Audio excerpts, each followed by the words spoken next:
ሰላም ተማሪዎች እንዴት ናችሁ? ዛሬ ደግሞ የግሬድ 9 ኢኮኖሚክስ ዩኒት 6 ውስጥ ከሚካተቱ ቶፒኮች መካከል ለዛሬ 6.1 ዴፊኒሽን ኦፍ መኒ የሚለውን ቶፒክ እናያለን። እጅግ በጣም ባጠረ ግልጽ በሆነ እናንተ አንደርስታንድ ልታደርጉት በሚችሉት መንገድ ይህ ቪዲዮ ተዘጋጅቶላችኋል። የዚህን ቶፒክ ሾርት ኖት ማግኘት የሚፈልጉ ከሆነ ቴሌግራም ቻናላችን ላይ ለቀንላችኋል። የቴሌግራም ቻናላችንን ሊንክ ዲስክሪፕሽን ላይ እናስቀምጥላችኋለን። መልካም ጥናት ይሁንላችሁ። 6.1 ዴፊኒሽን ኦፍ መኒ። ስለ ገንዘብ ከማየታችን በፊት ዓለማችን ላይ የተለያዩ የሆኑ ገንዘብ ምን ማለት እንደሆነ ወይም የመኒ ዲፊኒሽኖች አሉ። ለምሳሌ እንኳን እናንተን ገንዘብ ምን ማለት ነው ብዬ ብጠይቃችሁ የተለያዩ የሆኑ መልሶችን ትመልሳላችሁ። እናንተ ከምታውቁት አንደርስታንድ ከምታደርጉት ካያችሁት ነገር ተነስታችሁ ገንዘብ ማለት እንደዚህ ነው፣ መኒ ማለት እንደዚህ ነው ብላችሁ ዲፌን ልታደርጉት ትችላላችሁ። ዓለማችን ላይ የተለያዩ የሆኑ ስለ ገንዘብ የተነገሩ የተለያዩ የሆኑ ዲፊኒሽኖች ቢኖሩም ግን ሁሉንም ሰው የሚያስማማ አንድ ዲፊኒሽን አለ። እሱም ዲፊኒሽን በኢኮኖሚክስ ትምህርት ውስጥ ያለው ዲፊኒሽን ነው። ይህም ዲፊኒሽን መኒ ኢዝ ጀነራሊ አክሴፕትድ ኢን ፔመንት ፎር ጉድ ኤንድ ሰርቪስ ኢን ዘ ሪፔመንት ኦፍ ዲቤት። ገንዘብ የምንለው ነገር በሰዎች ዘንድ ተቀባይነት ያገኘ ጉድ ኤንድ ሰርቪሶችን ኤክስቼንጅ የምናደርግበት ወይም የምንለዋወጥበት ከዛም በተጨማሪም ዕዳችንን የምንከፍልበት ነገር ገንዘብ ተብሎ ይነገራል ማለት ነው። ስለዚህ ገንዘብ የምንለው ነገር በአጭሩ ሰዎች ተስማምተውበት አክሰፕትድ ያደረጉት ጉድ ኦር ሰርቪሶችን ኤክስቼንጅ የምናደርግበት ዕዳችንን የምንከፍልበት ነገር ገንዘብ ተብሎ ይጠራል ማለት ነው። አንድ ኤግዛምፕል ልስጣችሁ። አሁን እጃችሁ ላይ ያለው ብር አለ። ከዚህ በፊት ደግሞ ኢትዮጵያ ውስጥ ያለው ብር ከመቀየሩ በፊት የነበረው ብር አለ። ስለዚህ በአጭሩ የድሮ ብር እጃችሁ ላይ አለ፣ የአሁኑ ብር እጃችሁ ላይ አለ። ሱቅ ሄዳችሁ 200 ብር ይዛችሁ የድሮና የአሁንን 100 ብር ይዛችሁ ወደ ሱቅ ሄዳችሁ የሆነ ዕቃ ብትጠይቁ ወይም የ100 ብር ካርድ ብትጠይቁት ያን ባለሱቅ ከዛ ያ ባለሱቅ ደግሞ የ100 ብር ካርድ ቢሰጣችሁ ከዛ በኋላ እናንተ ደግሞ የድሮውን 100 ብር ብትሰጡት ያ ሰውዬ ወይም ያ ባለሱቅ እውነት እሺ ብሏችሁ ያን የድሮ 100 ብር የሚቀበላችሁ ይመስላችኋል? አይቀበላችሁም። የሚቀበላችሁ አዲሱ 100 ብር ነው። ቢኮዝ ያ የድሮ 100 ብር ተቀባይነቱን አጥቷል ወይም በሌላ በአዲስ 100 ብር ተተክቷል። ስለዚህ ያን ባለሱቅ የሚቀበላችሁ አዲሱ 100 ብር ነው። ሰዎች የሚስማሙበትና ተቀባይነት ያገኘው ነገር ገንዘብ ይሆናል። እንደ መገበያያም እንጠቀምበታለን። ጉድ ኤንድ ሰርቪሶችን ኤክስቼንጅ እናደርግበታለን፣ ዕዳችንን እንከፍልበታለን ማለት ነው። በአጭሩ ገንዘብ ማለት ይሄ ነው። መኒ ኢዝ ሰርኩሌት አኖኒምስሊ ፍሮም ፐርሰን ቱ ፐርሰን ኤንድ ካንትሪ ቱ ካንትሪ። ገንዘብ የምንለው ነገር አንድ ቦታ የሚቀመጥ ሳይሆን ሰርኩሌት የሚያደርግ የሚዞር የሚከረከር ከአንድ ሰው ወደ አንድ ሰው የሚሄድ ከአንድ ሀገር ወደ ሌላው ሀገር የሚሄድ ሁለው ወይም መሳሪያ ነው። ለምሳሌ ቤተሰቦቻችሁ የሆነ ብር ሰጥቷችሁ ያን ብር ለእናንተ ሲሰጧችሁ እናንተ ደግሞ የሆነ ዕቃ ስገዙበትና ለሆነ ነጋዴ ሲሰጡት ያ ነጋዴ ደግሞ ያን ብር ይዞ ለሌላ ነጋዴ ወይም ለሌላ ከስተመር ወይም ለሌላ ደንበኛ ሲሰጠው ያ ደንበኛ ወይም ያ ነጋዴ ደግሞ ለሌላ ሰው ሲሰጠው ምን አረገ ይባላል? ገንዘብ ሰርኩሌት አረገ ወይም ተዘዋወረ ይባላል። ገንዘብ አንድ ቦታ የሚቀመጥ አይደለም፣ ሰርኩሌት የሚያደርግ ነው። ከእናንተ ኪስ ወደ ሌላው ኪስ፣ ከዛ ኪስ ወደ ሌላ ቦታ፣ ከዛ ቦታ ወደ ሌላ ቦታ የሚሄድ ነገር ነው ገንዘብ የምንለው ነገር። በፐርሰን ቱ ፐርሰን ብቻ ሳይሆን ከሀገር ወደ ሀገር የሚዘዋወር ነው ገንዘብ። ለምሳሌ ኢንተርናሽናል መኒ የሚባለው በአሁኑ ሰዓት ምንድን ነው? ዶላር ኢትዮጵያ ውስጥ መጣችሁ መጠቀም ትችላላችሁ። አሜሪካ መጠቀም ትችላላችሁ። የተለያዩ ዓለም ሀገር ሄዳችሁ ዶላርን መጠቀም ትችላላችሁ። ቢኮዝ ይህን ዶላር መጠቀም የምችሉበት አክሴፕት ስላደረገ ሁሉም ሰው በዶላር መገበያየት እንደሚችል ስላወቀ ነው ከሀገር ወደ ሀገር ዶላር እንደፈለገ የሚሄደው ወይም የሚዘዋወረው። ነገር ግን የኢትዮጵያን ብር ኢትዮጵያ ውስጥ ብቻ ነው መጠቀም የምችሉበት። የኢትዮጵያን ብር ኬንያ ሄዳችሁ መጠቀም አትችሉም። አሜሪካ ሄዳችሁ መጠቀም አትችሉም። እንግሊዝ ሄዳችሁ መጠቀም አትችሉም። ቢኮዝ የኢትዮጵያ ብር ተቀባይነት ያገኘው ኢትዮጵያ ውስጥ ብቻ ስለሆነ ነው። የአሜሪካ ዶላር ተቀባይነት ያገኘው በኢንተርናሽናል ደረጃ ስለሆነ ነው።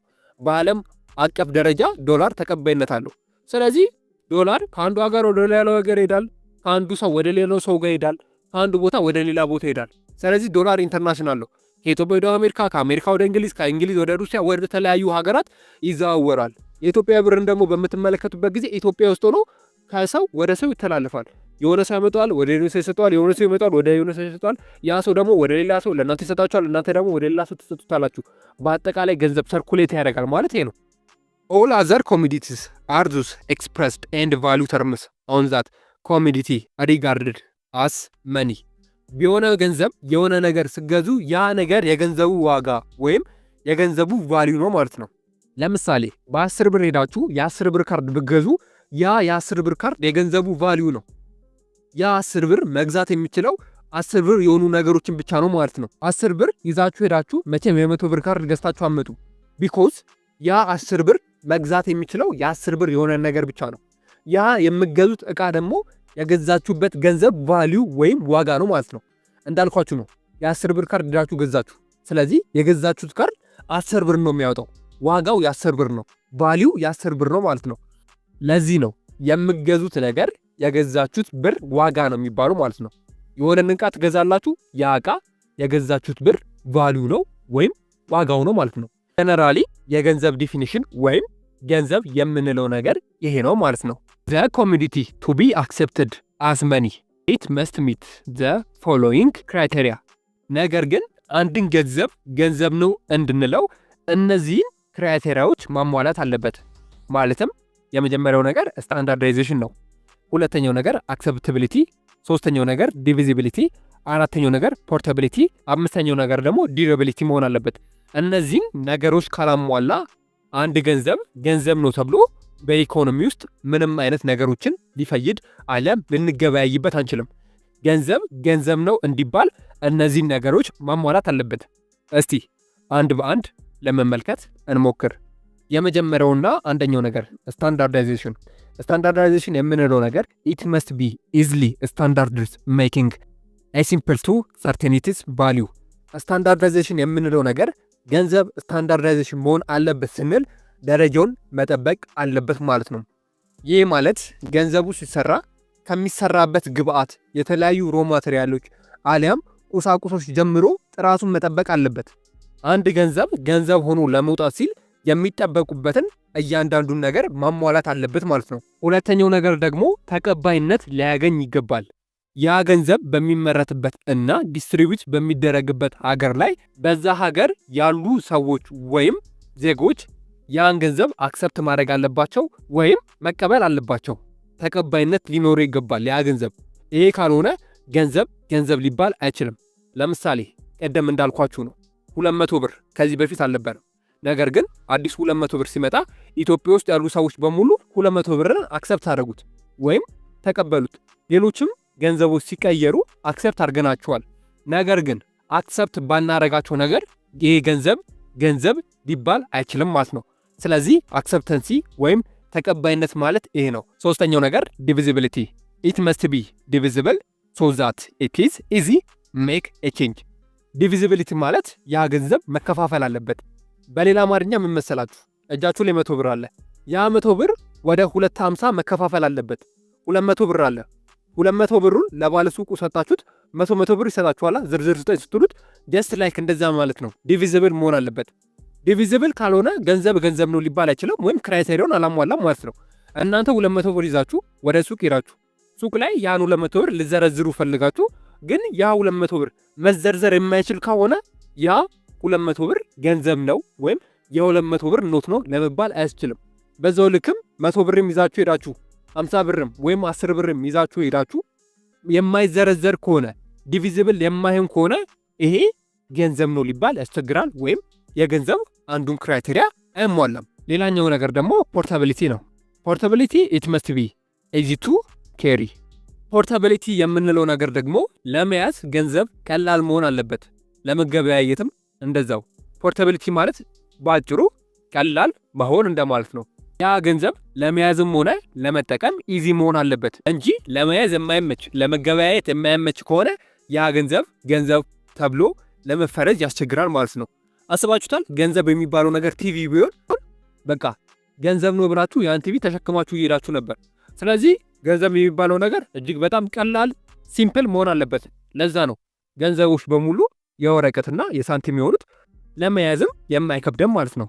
ፖርታቢሊቲ ማለት በአጭሩ ገንዘብ ቀላል መሆን አለበት፣ ለመያዝም ሲምፕል መሆን አለበት እንደማለት ነው። ሌላኛው ነገር ደግሞ ዲዩራቢሊቲ ነው። ዲዩራቢሊቲ የምንለው ነገር ኢት ሹድ ኖት ዲግራድ ኦፍ ኪክ፣ ረጅም ጊዜ ሊያገለግለን ይገባል።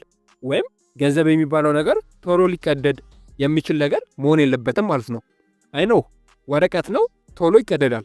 ነገር ግን ገንዘብን ብታዩት እንደ ሌሎቹ ወረቀቶች እጅግ በጣም ስስ አይደለም፣ ትንሽ ጠንከር ይላል ብዬ አስባለሁ። ውሃ ውስጥም ብጨምሩት እንደ ሌሎቹ ወረቀቶች ገንዘብ በአንዴ ብስብስ ብሎ ብጥስጥስ አይልም። ኢቭን ከኪሳችሁ ጋር ሆኖ በሚታጠብበት ጊዜ ገንዘብ አይበጣጠስም፣ ኩምትር የማለት ነገር አለው። ይህ ማለት ደግሞ ዘለቄታዊ ነው ወይም ረጅም ጊዜ ሊያገለግለን ይችላል ማለት ነው። በአጭሩ ዲራቢሊቲ ማለት ረጅም ጊዜ ሊያገለግለን ይገባል ወይም ዘለቄታዊ መሆን አለበት እንደማለት ነው። ጥያቄ፣ ሀሳብ ካላችሁ ኮሜንት ላይ ያስፍሩልን። ኔክስት በሌላ ቪዲዮ እንገናኛለን። እስከዛው ድረስ ግን መልካም ትምህርት ይሁንላችሁ።